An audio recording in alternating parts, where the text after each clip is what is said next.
الله أكبر. داغينا بعد أعوذ بالله من الشيطان الرجيم بسم الله الرحمن الرحيم سورة فاتحة كتيمو ورسربا وركي سورة موه دم ثابت ده إمام نسائي برواية كده أو خسي رواية الحمد لله. داغينا بعد الله أكبر. الله أكبر بوه أكي سبرا فرجين كي دا سون تكبير شو دويب.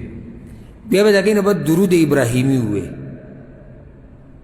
درود ابراهیمی دیتا ویو ها یعنی بھائی کی بم ٹانکی نہ لگے دا زان.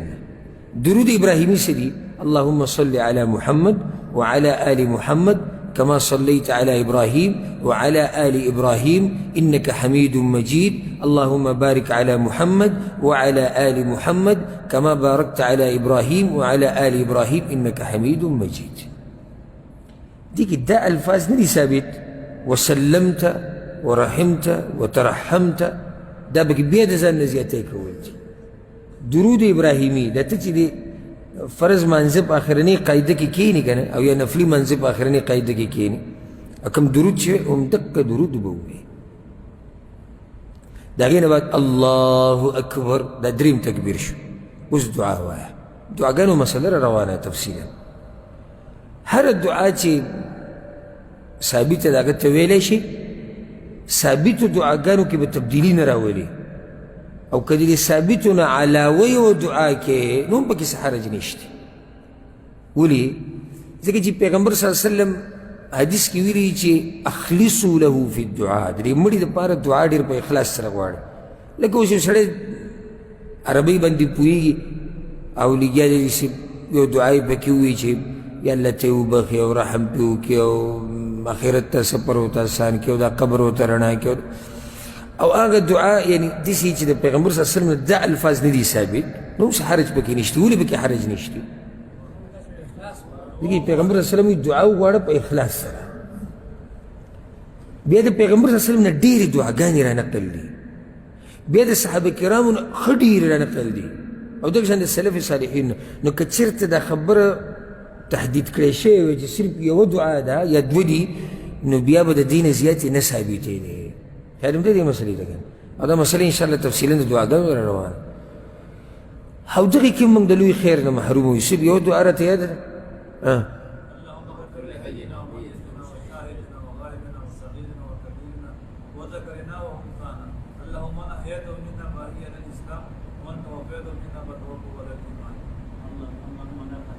نه اللهم لا تحرمنا اجره دا بکې نه وایي.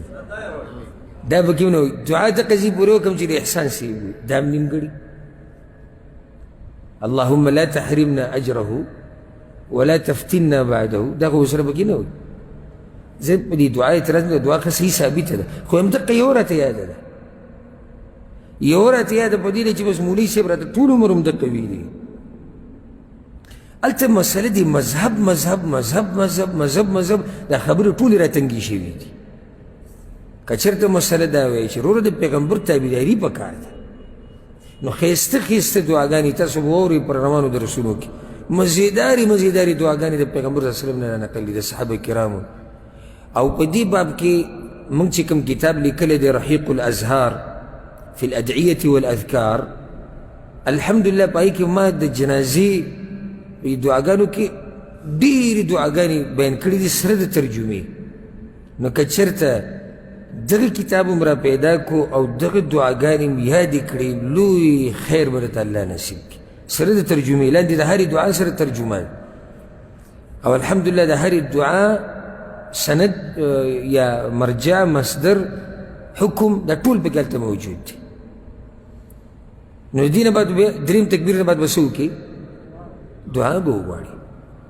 بیا الله اکبر څلورم تکبیر دی. که څلور تکبیره کوې به په دې سلام ګرځي. د سلام د ګرځولو دوه طریقې ثابتې دي.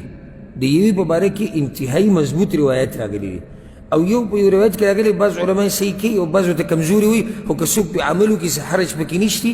یو طریقه دا ده الله اکبر السلام علیکم ورحمة الله دا په ډېرو حدیثونو کې راغلی دي او ښه په صحیح سند باندې روایتونو کې راغلي چې پیغمبر صلی الله علیه وسلم یو طرف ته سلام ګرځول دا دوه علم ثابت دی او بعض علماو ته صحیح وایي نو که چېرته څوک دوو طرفونو ته سلام وګرځوي نو څه حرج پکې نشته دواړه جایز دي که یو طرف ته سلام ګرځي او که دواړو طرفونو ته سلام ګرځي دا د